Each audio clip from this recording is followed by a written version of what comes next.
Portanto, tem a palavra Vossa Excelência, ministro Francisco Teixeira. Com muita alegria, com muita honra, passo a palavra a Vossa Excelência. Meu bom dia a todos. Quero cumprimentar todos os senadores presentes aqui, na pessoa do nosso presidente, senador Antônio Carlos Valadares.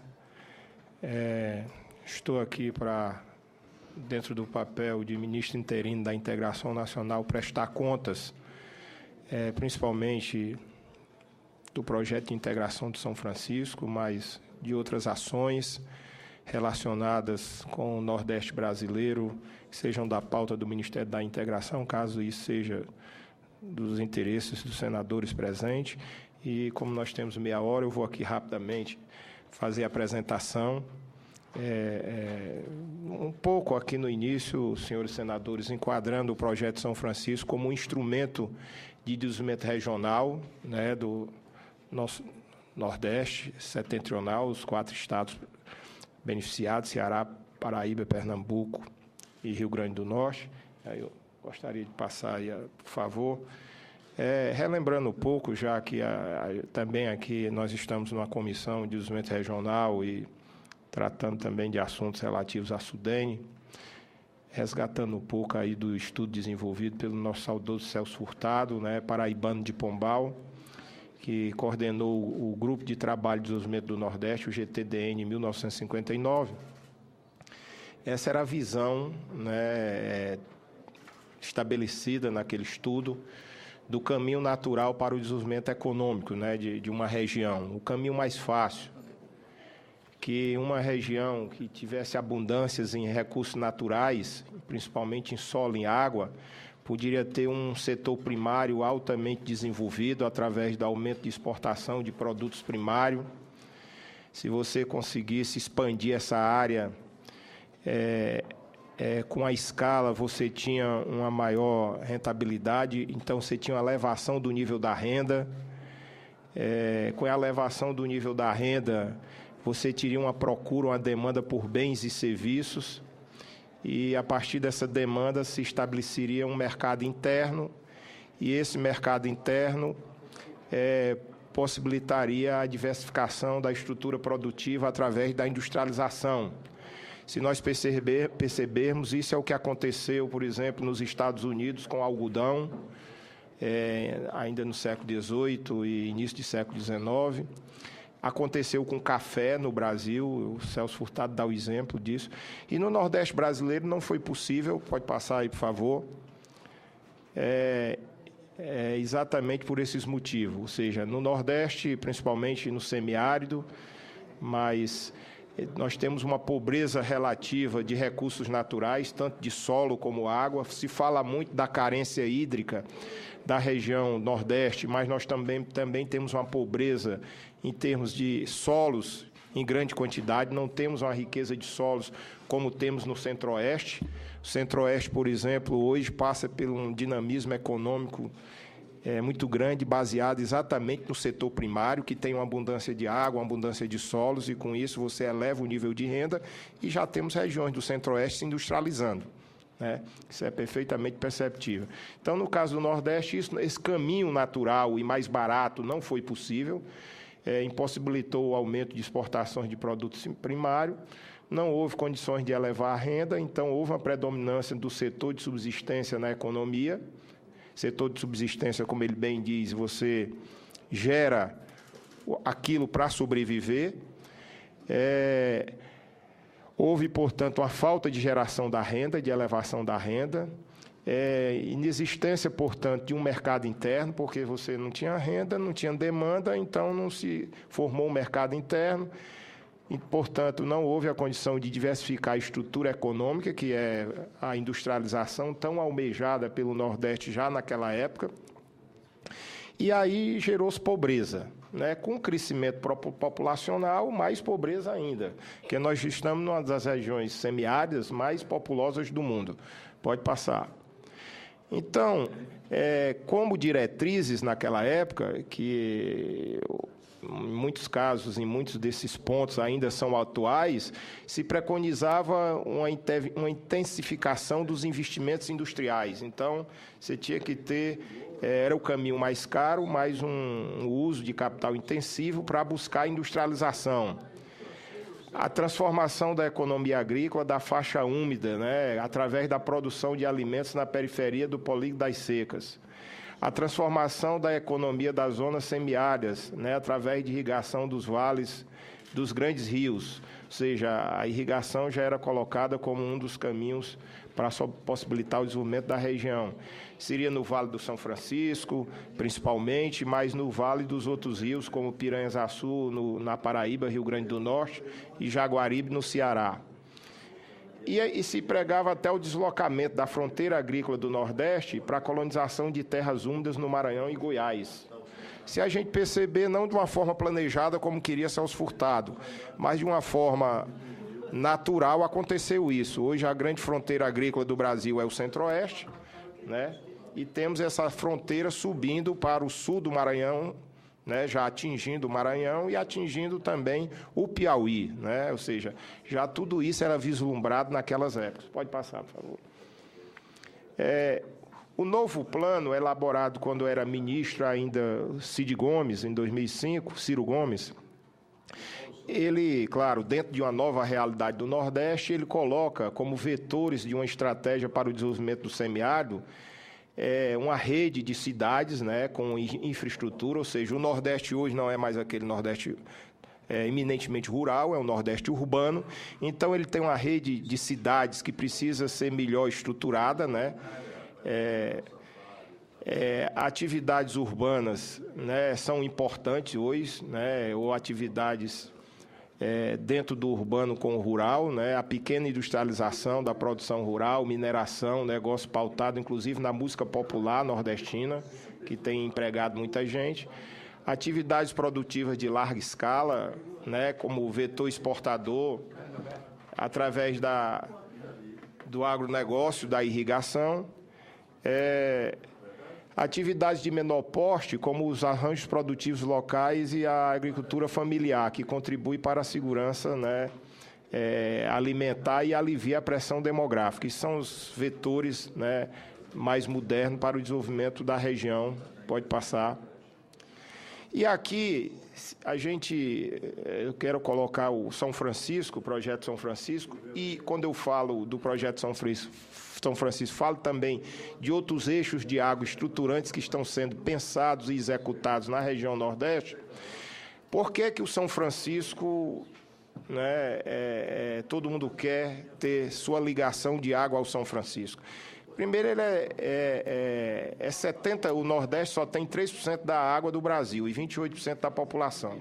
O São Francisco representa 70% dessa reserva hídrica, né, A bacia do São Francisco, naquela época, né, tinha cerca de 13 milhões de habitantes, e o Nordeste setentrional, tirando aí Pernambuco fora, mas só o Ceará, Paraíba e Rio Grande do Norte, outros 3,8 milhões. Hoje tem mais, e são dados aqui de 2005 ainda. E aqui vocês podem ver o per capita, né, de disponibilidade hídrica. O São Francisco tinha uma média de 7 mil metros cúbicos por habitante ano, e o resto do Nordeste, né, dos rios intermitentes, de Ceará, Paraíba e Rio Grande do Norte, né, 550 metros cúbicos por habitante ano aqui no Rio Grande do Norte, Ceará 430 e a Paraíba aí 220, ou seja, o estado mais pobre em termos de disponibilidade hídrica. Então, o que se buscou com o projeto foi equilibrar um pouco essa disparidade, né, em termos de disponibilidade hídrica. Agora, claro, tendo como eu diria, atendimento, né, prioritário, o abastecimento de cidades, o abastecimento urbano, o abastecimento humano, né? Então, a ideia era garantir água para esses estados, no sentido de ter a água, né, com garantia adequada para o abastecimento de suas populações, para que a água local sobrasse para alguma atividade produtiva, já que você tem que ter água para alguma atividade produtiva. Pode passar, por favor. Aqui vocês podem perceber, aqui só falando um pouco da geologia, que ela é muito importante e decisiva para qualquer região, especialmente o Nordeste. Vocês podem perceber que a região abrangida pelos eixos norte e leste do Projeto São Francisco é aquela região onde você tem uma predominância de uma geologia de embasamento cristalino. O que é que isso representa? Representa pobreza em água subterrânea. Ou seja, além de você ter uma pobreza em água superficial, você tem pobreza em água subterrânea. E o embasamento cristalino, né, esse tipo de geologia, ele é decisivo para os rios serem intermitentes. Não só a elevada evaporação na região, mas a questão geológica enseja que os nossos rios sejam intermitentes, ou seja, esses rios têm fluxo durante 2, 3 meses do ano quando chove. Por exemplo, tem rio em Ceará, Pernambuco, Rio Grande do Norte, Paraíba e os próprios afluentes intermitentes de São Francisco, que não tem fluxo de água há 2 anos.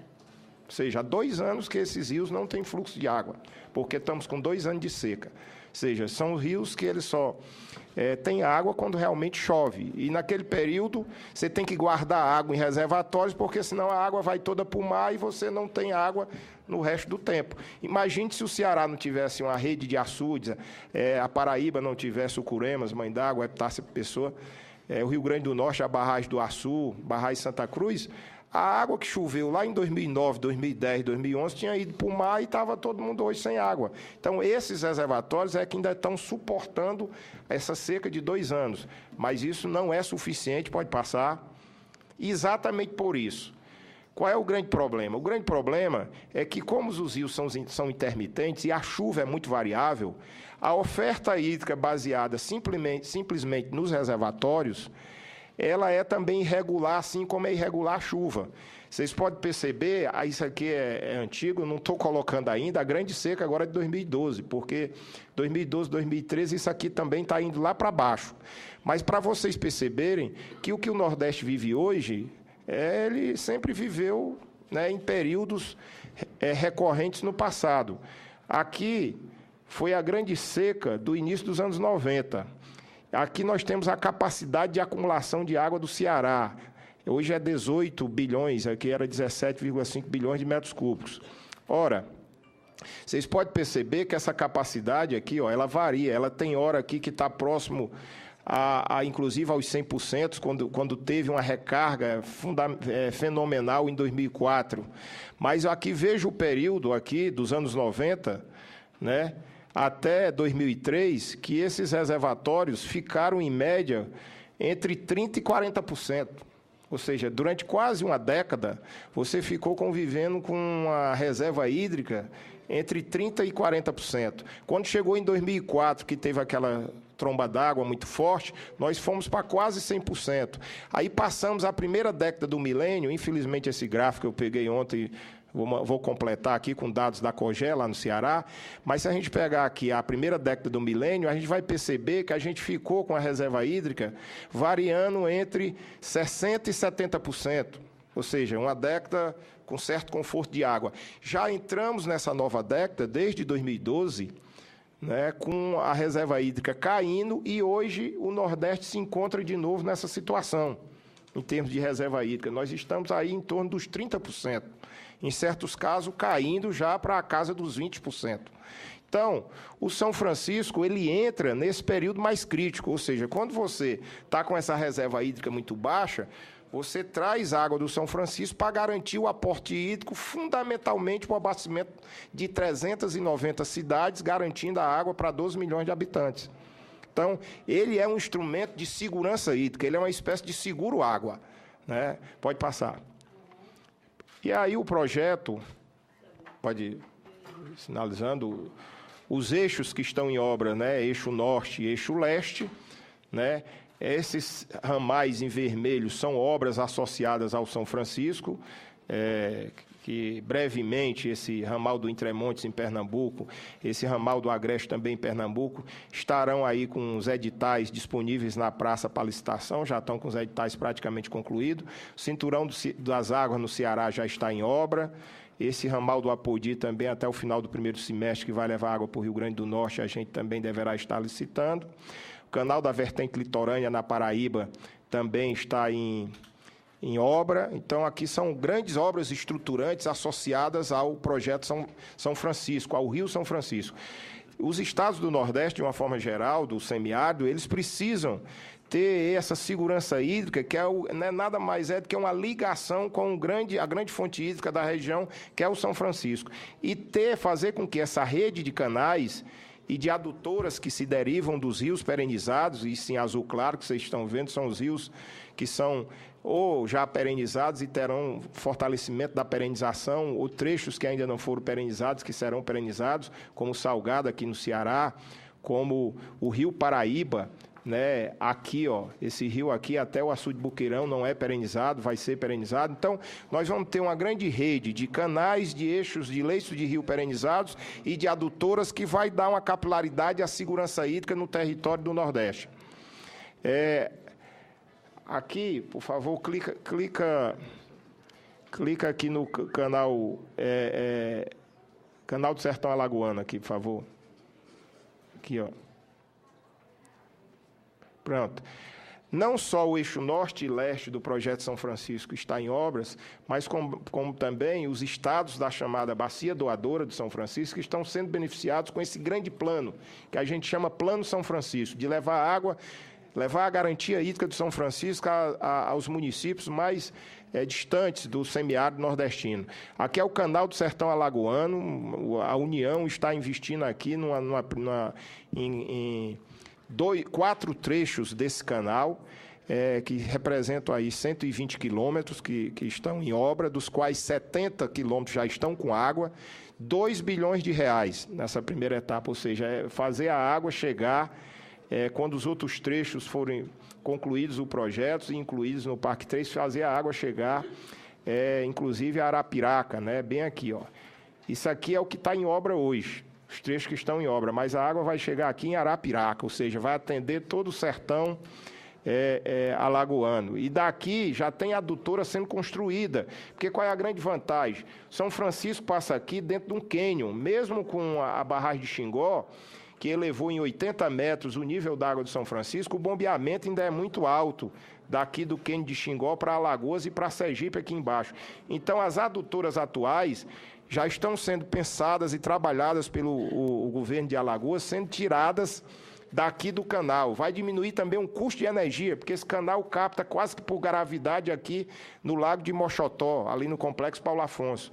Ele vem com um pequeno bombeamento e aqui vem tudo por gravidade, e as adutoras, em vez de puxarem água lá de São Francisco, vão tirar a água do canal. Já estão sendo feitas 2, a adutora da região aqui de Delmiro Gouveia, que leva a água aqui, voltando aqui para Delmiro e está levando para os municípios aqui acima, e a adutora da Bacia Leiteira, também mais aqui à frente.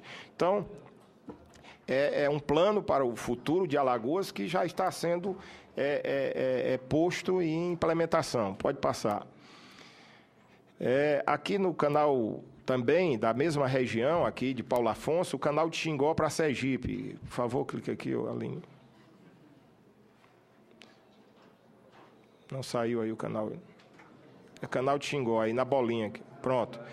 Ó, aqui está o Complexo Paulo Afonso, né? E aqui está o Lago de Xingó, no Grande Cânion do São Francisco, né? Que ainda existe, né? Uma parte foi afogada, mas o cânion está lá, né? Inclusive é um dos belos passeios turísticos do estado de Sergipe. E aqui o canal. Esse canal, eu estava dizendo aqui para o senador Valadares, que esse canal, o anteprojeto já está em processo de contratação pela Codevasf, que é para poder depois lançar em regime diferenciado de contratação o projeto executivo e as obras desse canal. Vai fazer o mesmo papel que o canal do Sertão Alagoano faz para Alagoas, ou seja, vai passar pelo sertão de Sergipe, né, facilitando, com menor custo de energia, o atendimento, né, das populações para os seus mais diversos usos no estado de Sergipe. Pode passar, por favor. O eixo sul da Bahia, acho que o eixo sul não, eixo sul, pronto. Clica aqui, por favor. O eixo sul da Bahia é outro grande, esse aqui é outro grande empreendimento previsto. Ele está em projeto, está sendo desenvolvido o estudo de viabilidade e o anteprojeto.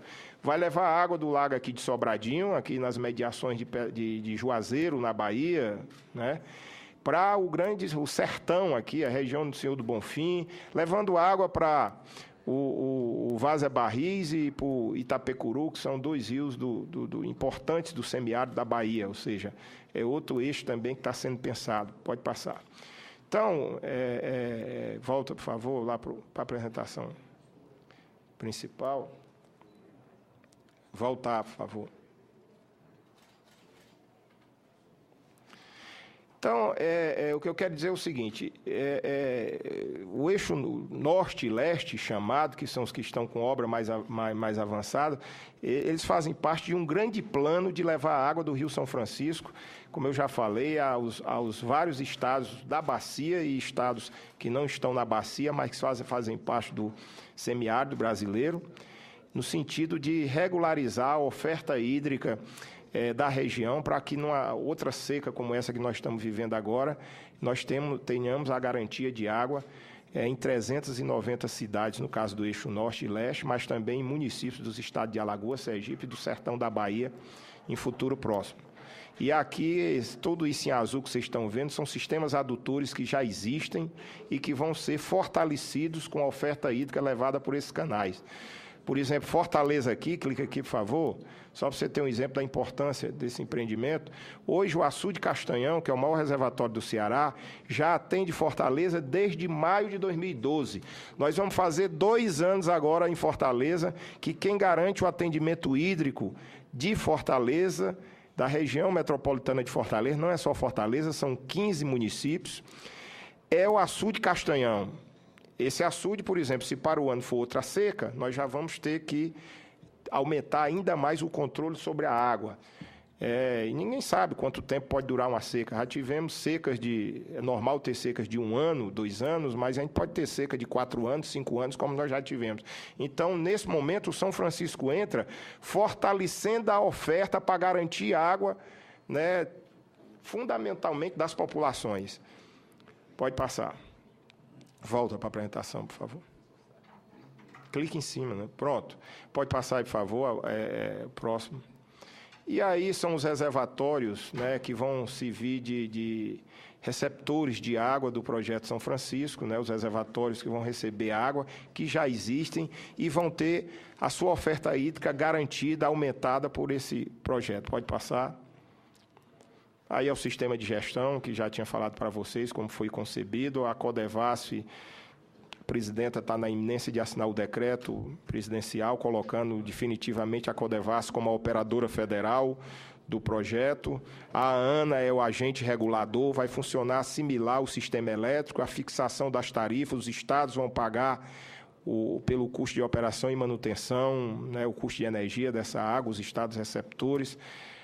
Obviamente, uma tarifa estabelecida pelo órgão operador, mas com aval da Agência Nacional de Águas, que será o órgão regulador, e nós teremos um conselho gestor, onde tem representação de 4 ministérios da presidência do governo federal e representante dos 4 estados beneficiados pelo projeto. E vamos ter o plano de gestão anual, ou seja, cada ano é uma realidade.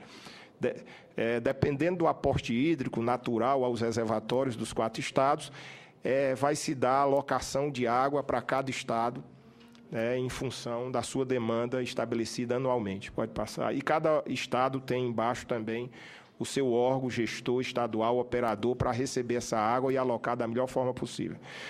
Falando da obra do São Francisco, hoje, a obra está planejada em 6 metas. 3 metas para o eixo norte e 3 metas para o eixo leste. No caso do eixo norte, a primeira meta é fazer a água chegar, captar a água aqui em Cabrobó e chegar aqui na divisa do Ceará com Pernambuco. Ou seja, a água nessa primeira meta já poderia chegar ao Ceará. Na meta 2 norte, é uma sequência de barragens estratégicas e difíceis de fazer, mas que estão em execução, para fazer a água atravessar aqui 2 municípios do Ceará e ir em direção ao canal e sistemas de túneis que levam a água até a Paraíba, para a água cair aqui na barragem de São Gonçalo e atender a bacia do Piranhas na Paraíba e Açu no Rio Grande do Norte. A meta, o eixo leste, ele tem uma meta aqui, um L, que seria uma meta piloto para ser ensaiada, todo o sistema de operação e manutenção. A meta 2 Leste, para fazer a água chegar até o reservatório Barro Branco para derivar para o Agreste Pernambucano. E a meta 3 Leste, fazer a água chegar na Paraíba, na bacia do Rio Paraíba, que chegaria aí no açude Boqueirão, principal açude da região que abastece Campina Grande. Pode passar. Aqui é só para um esquema hidráulico, para relembrar, muitos de vocês já conhecem bem, dos senhores, mas isso aqui é o Eixo Leste. O Eixo Leste ele tem 6 estações de bombeamento, é um projeto arrojado de 6 estações de bombeamento que tem que ser construídas, trechos em canais, aquedutos e adutoras, para poder fazer a água chegar próximo ao Agreste Pernambucano e depois à Paraíba. Estamos trabalhando intensivamente nesse primeiro trecho aqui e principalmente nas estações e para ter a água chegando até o final desse ano, o canal concluído, eu diria, porque a água ela leva um tempo também de chegar, que tem que ser bombeada. E nós temos uma limitação dada pela outorga da ANA de retirada de água, ainda mais nesse período de seca, mas ao passo que a gente for aprontando as estações de bombeamento e os trechos de canais, nós vamos já bombeando a água e preenchendo reservatórios e canais. Então, hoje nós estamos intensivamente trabalhando aqui na estação de bombeamento 1, já deverá a parte de bombas iniciar a montagem agora no início de abril, final de março, início de abril. A EB2 também está sendo trabalhada, a EB3, e aí estamos iniciando aqui o ataque da EB4, no sentido de termos bastante avançado e tentarmos deixar pronto isso aqui até o reservatório Bagres até o final desse ano. Aqui que totalizaria aí, algo próximo aos 100 quilômetros de canal. Chegar pelo menos aqui, no mínimo nessa EB4 aqui, que a gente teria pronto aí mais de 90 quilômetros de canais e essas estações EB2, EB3, EB1, EB2, EB3 pronta, mas estamos com o desafio de também fechar aqui essa EB4. E aí ficaria, tá em obra, os outros trechos aqui estão andando, nem sempre a empresa trabalha no ritmo que a gente deseja, mas o monitoramento é intensivo. Agora mesmo toda a nossa equipe está em campo numa reunião de monitoramento que se faz mensal. Eu mesmo já fiz 5 reuniões com os representantes das empresas para apressar cada vez mais o ritmo dessa obra. Conseguimos finalmente aqui entrar aqui no túnel Monteiro, trabalhando do emboque e no desemboque, também na Paraíba. Estamos já trabalhando dos dois lados, de um lado e do outro, aprofundando aqui as escavações para efetuar as escavações do túnel de um lado e do outro. Conseguimos reduzir o tamanho do túnel, que era de 6 quilômetros para 3 quilômetros, para apressar mais ainda a obra. Então, estamos trabalhando nas obras fundamentais aqui no leste. E melhorando o ritmo a cada dia, e digo, não está no ritmo ainda desejado por nós, mas estamos intensificando ainda e acelerando o processo dessas obras. Pode passar. O eixo norte foi um eixo que, embora vindo atrás do eixo leste no passado, porque o eixo leste vinha com a execução melhor lá atrás, depois do processo de desaceleração e retomada, nós tivemos uma maior felicidade, e aí a gente não pode definir que empresas serão contratadas, quem define são as licitações, tem problemas também nas licitações de ordens de processos judiciais, administrativos. Então, o processo de licitação do eixo norte foi mais feliz, foi mais rápido, o processo de preparação dos editais e de conclusão de projeto também. Então, o eixo norte ele evoluiu muito em relação ao que estava antes. Aqui, por exemplo, nessa estação 1, as bombas já estão lá na fase de pré-montagem. A montagem das bombas começa na próxima semana, ou seja, as bombas já saíram da fábrica, já chegaram aqui nessa estação de bombeamento. Quem for lá agora na segunda quinzena de março vai ver a montagem das bombas aqui nessa EB1. Estamos trabalhando intensivamente na EB2 e na EB3. Eu falo das estações porque a execução dessas estações, elas representam o ponto crítico dessas obras. Cada estação dessa, por exemplo, do eixo norte, representa aí um prédio de cerca de 15 andares, né? Isso aqui tem 48 metros de altura, essa estação, para vocês terem uma ideia. Depois de fazer uma escavação em rocha de 30 metros de profundidade, então é um grande desafio. Uma outra obra delicada para fazer a água, por exemplo, chegar no Ceará, esse túnel aqui, apesar de ser um pequeno túnel, ele é todo revestido, porque ele é embaixo ali da Serra do Araripe, ali no Ceará, embora um túnel pequeno, a gente conseguiu reduzir o tamanho para 800 metros, era 1.000 e poucos metros, mas ele já está em fase de execução. Essa sequência de barragens também, aqui é o que está em obra hoje, que representa a Meta 2 Norte, está tudo em obra. E esse túnel, que era a grande obra, era o grande desafio do passado, né, esse túnel aqui, ele já está praticamente pronto. Ele se encontra hoje com cerca aí de 90% executado. É um conjunto de 2 túneis, um de 15 quilômetros, outro de quase 5, são quase 20 quilômetros de túnel, mas está com cerca aí já de 90% concluído. Já não é mais um caminho crítico para fazer, por exemplo, a água chegar na Paraíba. Pode passar, por favor. E aqui é só mostrando o avanço físico. Nós estamos hoje com 55,5%, né? E tínhamos terminado o mês de dezembro com 52%, avançamos mais de 3%, ainda não avançamos eu diria assim, com o incremento que nós desejaríamos, mas as chuvas caídas, principalmente na região do Eixo Norte, ali na região de Salgueiro e no Cariri cearense, atrapalharam um pouco a evolução das obras em fevereiro. A gente não pode reclamar das chuvas, né, porque a região está precisando das chuvas, mas a nossa ideia continua sendo avançar em média 2%, no mínimo, ao mês, né, para a gente poder aí chegar com 75% dessas obras concluídas até o final desse ano e ficar os 25% para o ano seguinte. A gente tem que levar em conta que, mesmo com a previsão de chuvas muito irregulares, estamos tendo chuva, podemos ter chuvas aí ainda no mês de março e abril, mas aquilo que a gente perde em termos de evolução de obras aí nesses meses de período chuvoso, a gente ganha, principalmente no segundo semestre, que é um período, né, que a gente tem a certeza de não ter chuva na região. E aqui vocês podem ver, né, a mobilização em cada trecho.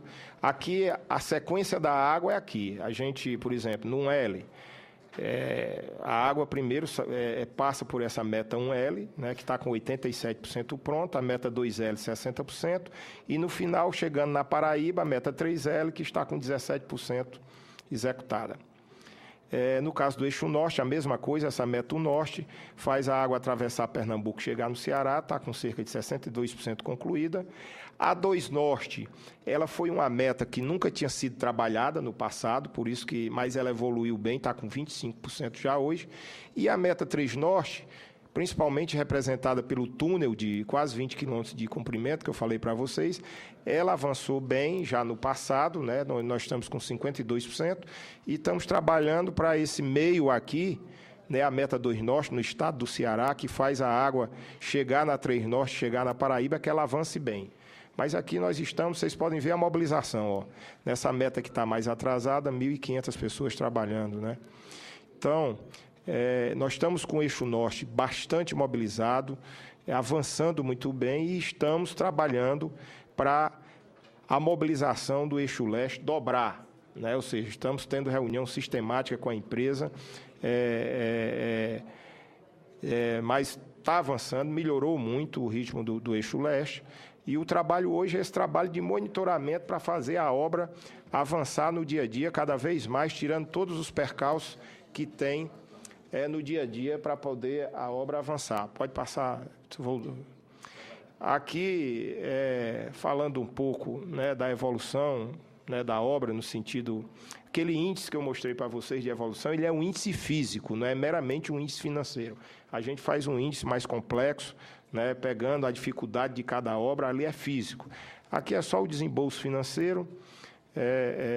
Vocês podem perceber, se compararmos o janeiro de cada ano e fevereiro, né, vocês veem que, mesmo em 2010, quando a obra evoluiu bem e chegou-se a pagar R$1 bilhão, né? Mais mesmo de que 2013, quando nós pagamos 950 milhões, mas vocês podem perceber que aqui, janeiro e fevereiro, nós conseguimos avançar aqui com 133 milhões, né? Ou seja, esse mês a gente nota que aí a obra, né, ela continua aí em voo de cruzeiro, né?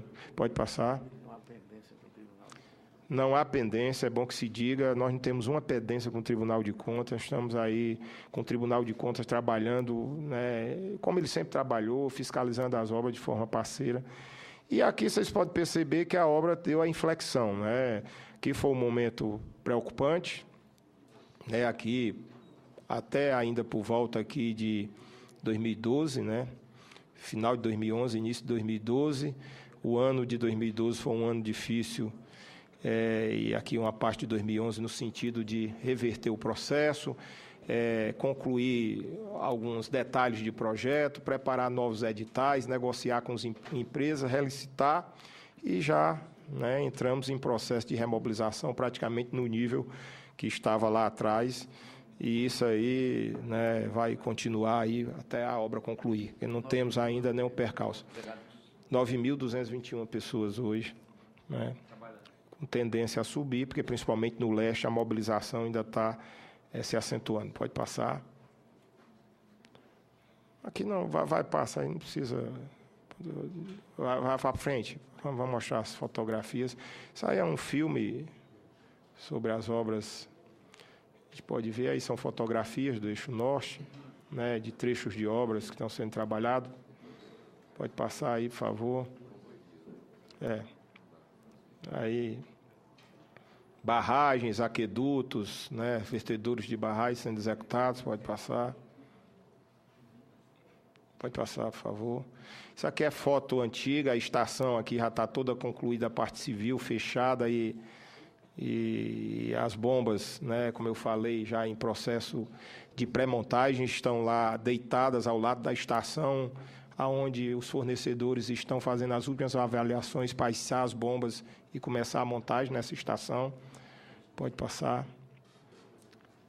Aqui é o canal de tomada, lá em Cabrobró, já sendo encerrada aqui a escavação para poder, no momento propício, a água do São Francisco entrar aqui no canal de tomada. Pode passar.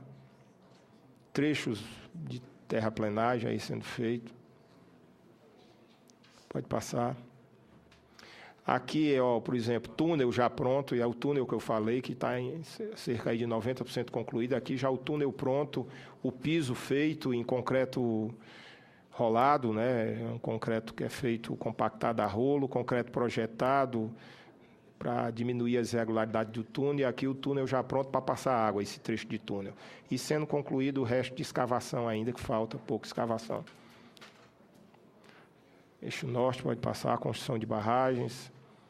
Aqui o eixo leste, a estação lá na margem do rio também, que as bombas deverão ser iniciadas a montagem até o fim do mês. Aqui está atrasado assim, cerca aí de 15 dias a um mês em relação à do eixo norte.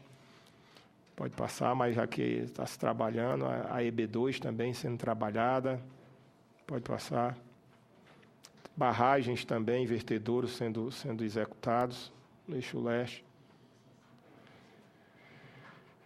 Aqui, reservatório Machotó, reservatório Barro Branco. Todos os reservatórios de passagem da água de São Francisco foram atacados aqui no eixo leste. Pronto. Era aqui o que tinha para colocar para vocês. Eu acho que o mais importante é os debates. Eu posso falar um pouco, senador Valadares, até porque o senhor é da bacia doadora, da bacia de São Francisco. A revitalização, existe uma disponibilidade de recursos no PAC. Eu sempre coloquei que uma das grandes vitórias da bacia de São Francisco e do povo da bacia de São Francisco, que é obtida, né, por essa população da bacia de São Francisco, em todo o bojo da discussão do projeto de integração, foi a criação do projeto de revitalização do São Francisco. Então, eu não conheço qualquer bacia hidrográfica no Brasil que tem disponível 3,3 bilhões para ser aplicado na revitalização. Desses 3,3 bilhões, já foram aplicados quase 2 bilhões, 1,9 bilhões, e nós temos 80 sistemas de esgotamento sanitário concluído. Claro que a questão do esgotamento sanitário, que é fundamental para melhorar a qualidade do rio, vocês podem, sabe, até no próprio Ministério das Cidades, nas companhias de saneamento, não é fácil você trabalhar com a questão do saneamento, porque você muitas vezes até conclui a obra de saneamento, mas você tem a dificuldade de fazer as ligações prediais. Então, a gente considera uma obra de saneamento concluída quando você faz as ligações e aquele esgoto não está sendo mais jogado no rio, está sendo todo coletado pelo sistema, tratado para ser jogado no rio. Mas a revitalização também avança bem, para e passo com o projeto de integração, conduzida pela Codevasf, em parceria com municípios e principalmente as companhias de saneamento dos estados, como a Embasa, na Bahia,